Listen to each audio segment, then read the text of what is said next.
The following is a class on the Srimad Bhagavatam, first canto, second chapter, text number 23, given by His Divine Grace, A.C. Bhaktivedanta Swami Prabhupada, recorded on August 26, 1972, in Los Angeles.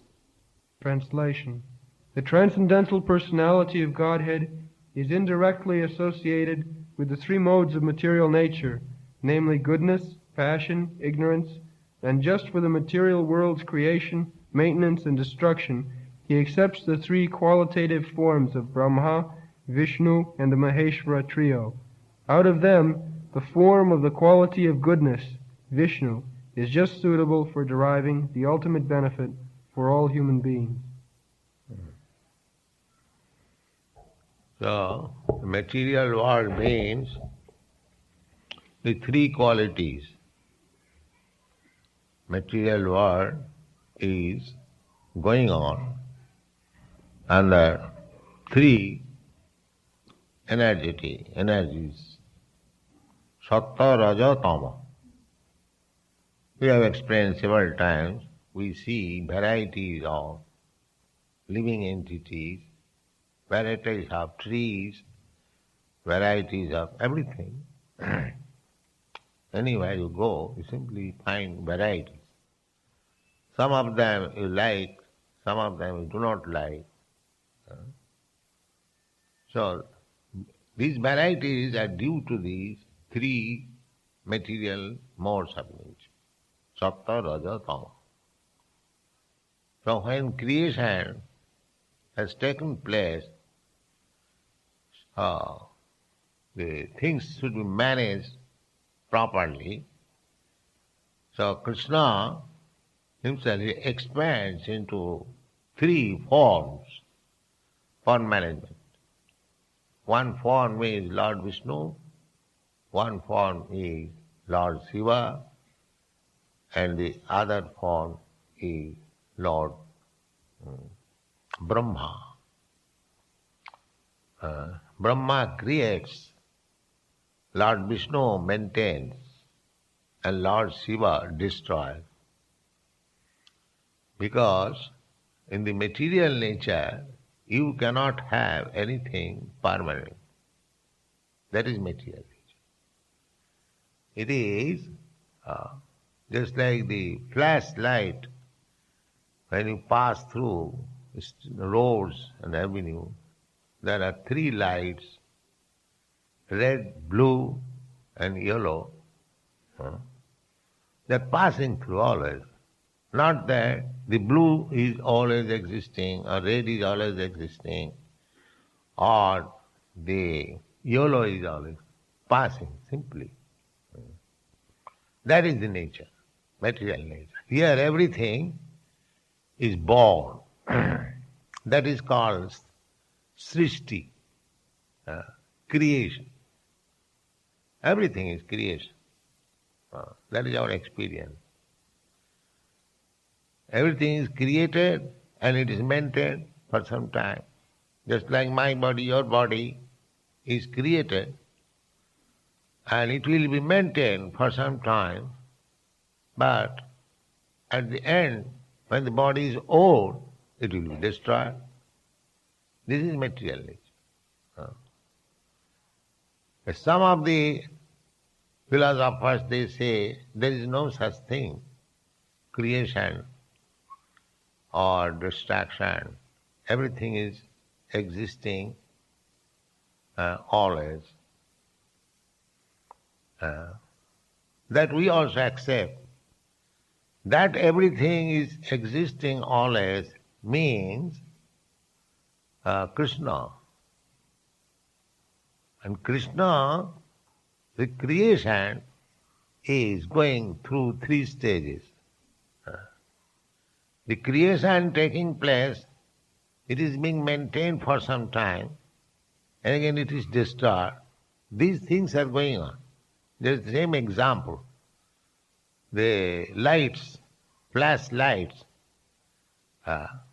they are coming and going, but the puller of the lights, behind the light, he is existing.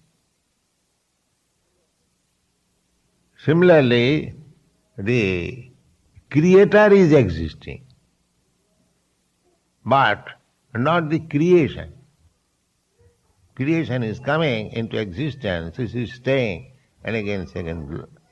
But the creator is there. Ahameva asam agre. Lord Krishna says that before creation I was there. Otherwise who will create? Before creation I was there. While creation is maintained, I am there. And when it is destroyed, still I am there. So in three stages, Krishna is there.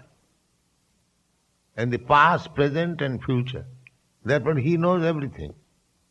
If under my direction something is going on, I created something, it is maintained, and it is destroyed, I am seeing or I am ordering, then I am always existing. I know when it is created, when it is maintained and when it is destroyed.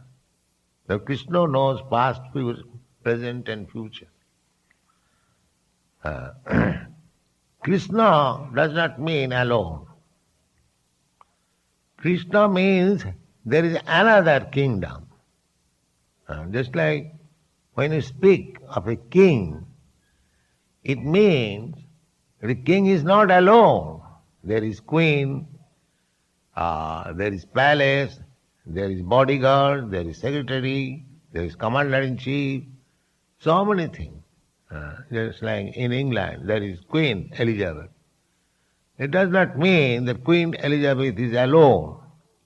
She has got so many paraphernalia.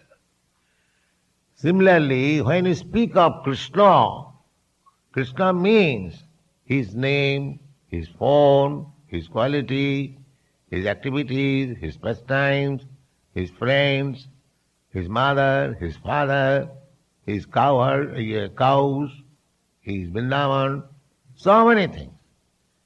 That is another variety. And here this material world, this variety is imitation of that variety. And that variety is eternal. This variety is created, maintained and destroyed. But in the middle, the point, Krishna, he is ever existing. That from the Bhagavad Gita it is said, Urdhamulam adhosakha. Yeah, you know, just like a tree standing on the shore of a reservoir of water, you will find the reflection of the tree downwards. Everything is topsy-turvy. The trunk, the root is on the up, and the foliage, which is on the up, that has come down. Similarly, this material world is described in the Bhagavad Gita, 15th chapter, Urdhamulam adhosakha. Generally we see tree downwards, root, but in the reflection you will find the roots upward. Therefore, Urdhamulam adhosakha means these material varieties are simply an imitation of the original variety. Just like, I'll give you a very nice example. That there will be a great fair, just we had in the Allahabad, Magh Mela.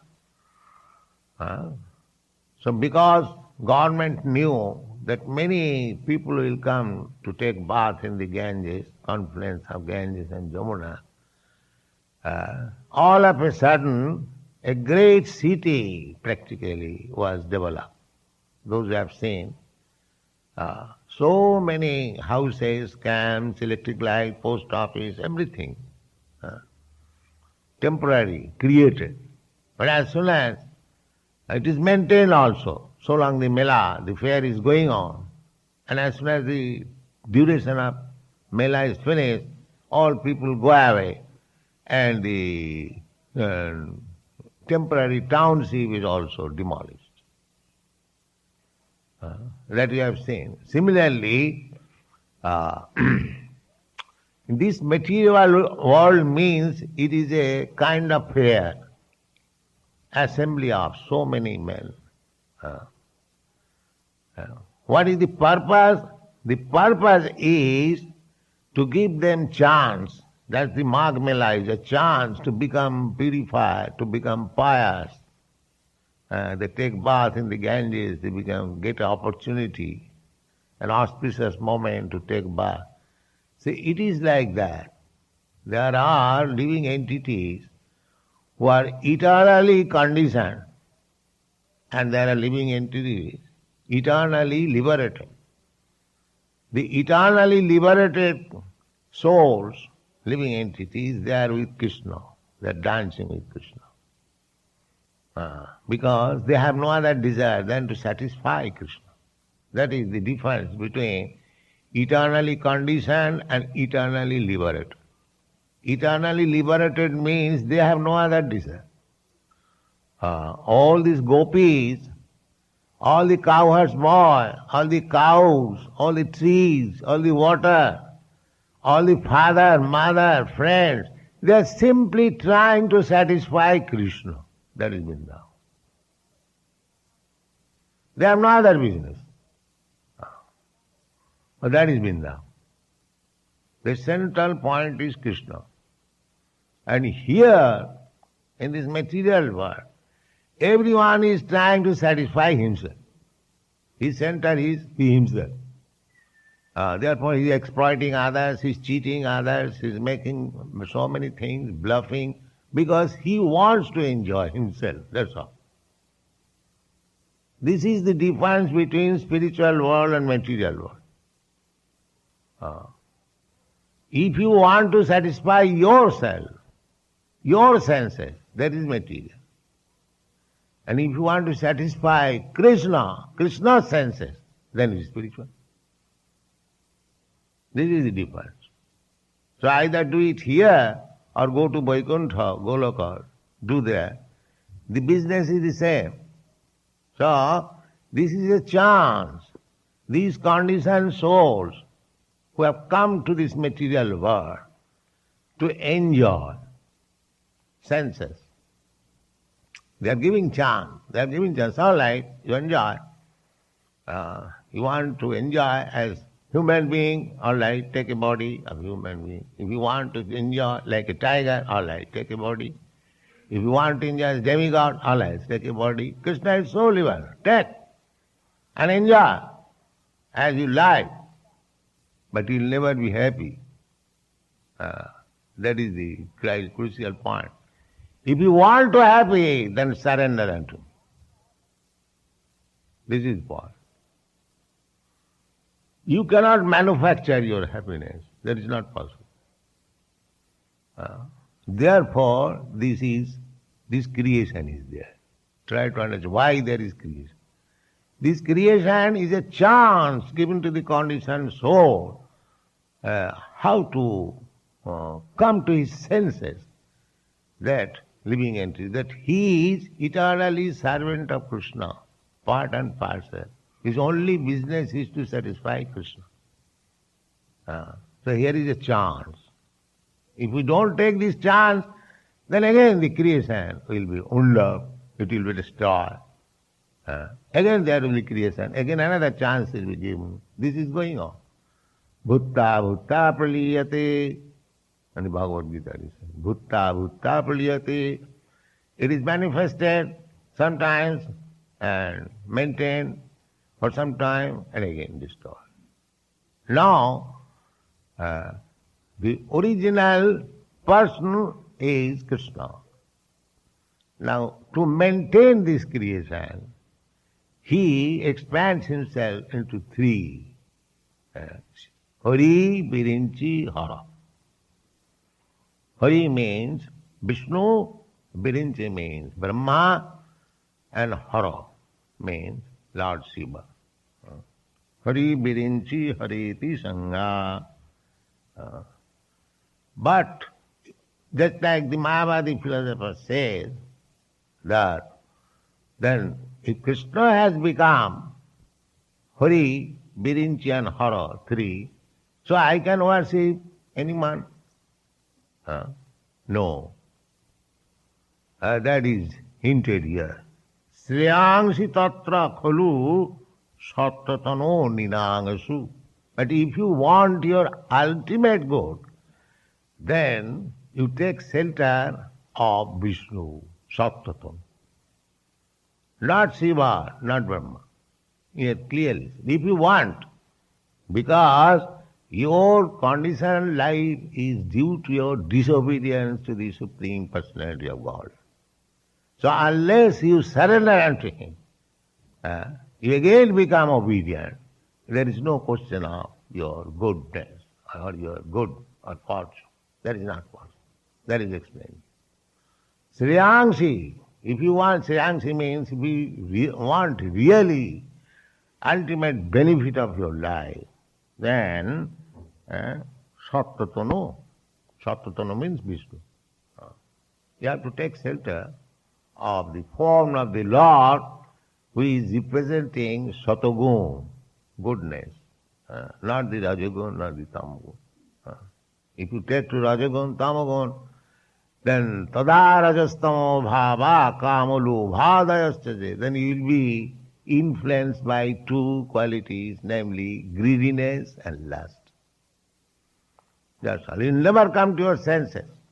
You will be carried away by these two modes of material nature. Bhaktivinoda Thakur therefore says, Mayar base jatcha bhese khatcha habu dubu bhai. My dear brother, you are being carried away by the waves of this material nature, two modes of material nature, and you are being harassed. Sometimes you are drowned, sometimes you are up. So, Jiv Krishna Das e vishwas korle to ar dukha nahi. If you simply believe that you are eternal servant of Krishna, then there is no more carrying out. No more carried out by these two things, lust and greediness. Therefore it is advised here that tatra sriyangsi tatra khalu sattatano ninangasu. Our ultimate benefit rests when we take shelter of the sattatano. But Why Lord Sri Krishna with his plenary parts shall be rendered devotional service, as it is explained above, is confirmed by this statement.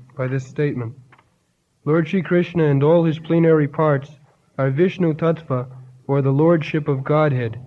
From Sri Krishna the next manifestation is Baladeva. From Baladeva is Sankarshan. From Sankarshan is Narayana.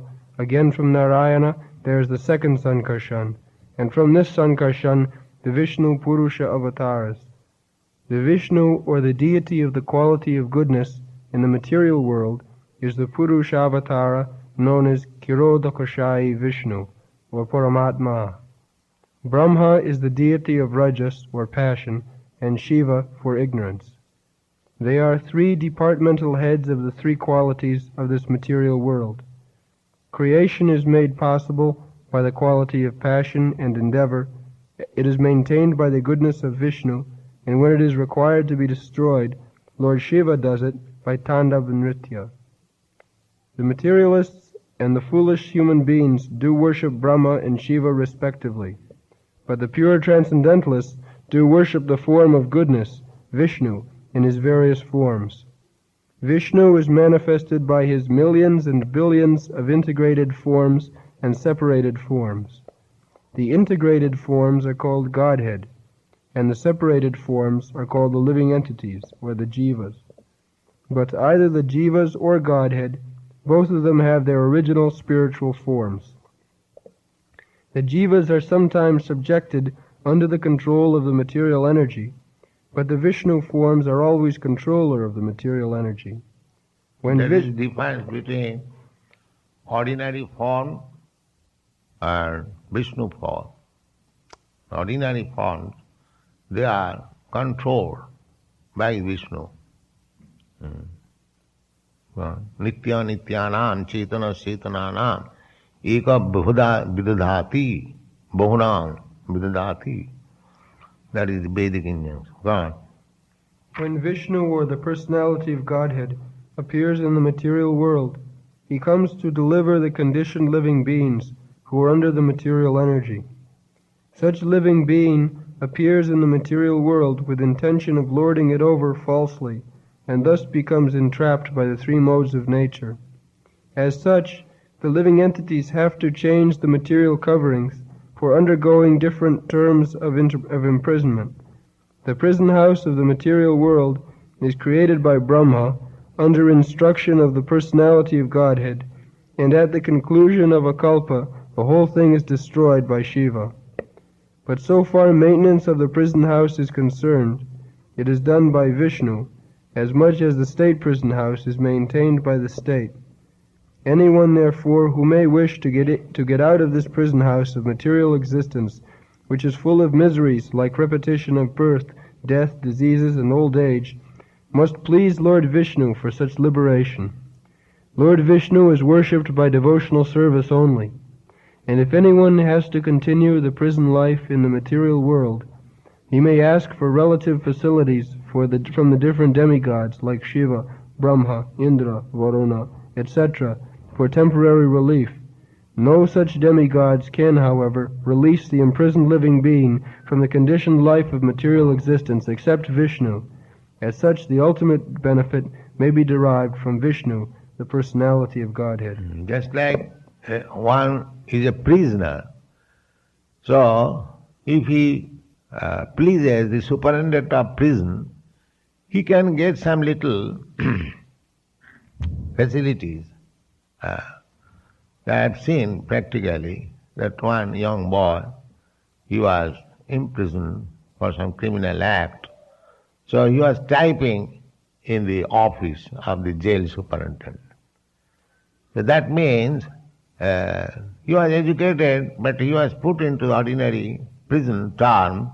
He was breaking some stone, but he satisfied the jail superintendent that I am not accustomed to this, I can serve you in some other way. So he saw that he's educated, he knows, all right, you come to my office, just help me in typing. So this facility one can have, but not release from the prisoner. That is not in the power of the superintendent. Similarly, all the demigods, they can give you a temporary facility, but they cannot give you relief from this prisoner. Abrahma bhavana loka punaravartina arjuna. People are going to heavenly planets and earth planets, just like they are going to the moon planet. But they are again coming down. Either by machine or by creative activities, you can be transferred to higher planetary system, but again you have to come back. Hine punne puno mattulu kang visanti. You cannot get release. If you want to get release, then you have to come to Vishnu. Then you get release. Suddhanti Prabha Vishnavi Nama. Vishnu can do. Haring vinana miting taranti. This Hari. If you do not surrender to Hari, then you cannot get release from these four principles of material life, namely birth, death, old age and disease. You cannot get. That from the Bhagavad Gita, it is stated, Kamastasta hitagyana jajanti anna devata. Hitagyana. Hitagyana, those who have lost their intelligence. They are influenced by their lust and greediness. They worship different demigods to get some material, temporary benefit. Therefore they are called nostrils. His real problem is, how to get out of this entanglement of repetition of birth and death. But he doesn't care that. He thinks, now I am living in this way. If I live in a palatial building, then my problem is. That is not your problem, solution of the problem. That is not solution. But people are very much enamored by this temporary material. Therefore they are called by Krishna as Nasta Buddha, Hitogyana. The actual knowledge is lost. Real thing is, just like in the jail, the same example. The boy was given a little relief. Instead of breaking stone, he was allowed to type in the office. That does not mean his problem is solved. His problem is solved when he is out of the prison. That is. But that the superintendent of police cannot give. That will be given by the government. Similarly, if we want to get relief from this prison house of material existence, we must take to Krishna consciousness. No other method will relieve us. Thank you.